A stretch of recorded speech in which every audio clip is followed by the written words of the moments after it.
আমার গল্পটা এখনো শেষ হয়নি।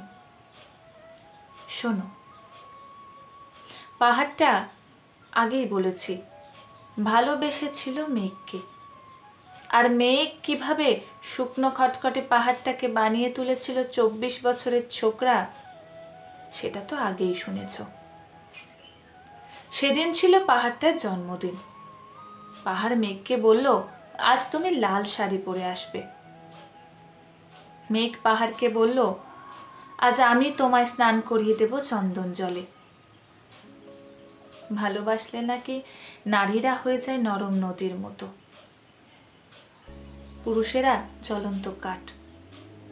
ঠিক সেইভাবেই মেঘ ছিল পাহাড়ের আলিঙ্গনের আগুনে, আর পাহাড় মেঘের ঢেউ চলে।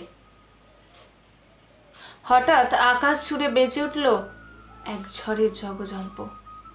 ঝাঁকড়া চুল উড়িয়ে ছিনতাইয়ের ভঙ্গিতে ছুটে এলো এক ঝাঁক হাওয়া। মেঘের আঁচলে টান দিয়ে বলল, ওর ছুরি, তোর যে আজ বিয়ে। এখনো শেষ হয়নি আমার গল্পটা। বজ্রের সাথে মেঘের বিয়েটা হয়েই গেল, কিন্তু পাহাড়কে সে কখনো ভুলতে পারল না। বিশ্বাস যদি না হয় তো চিরে দেখতে পারো।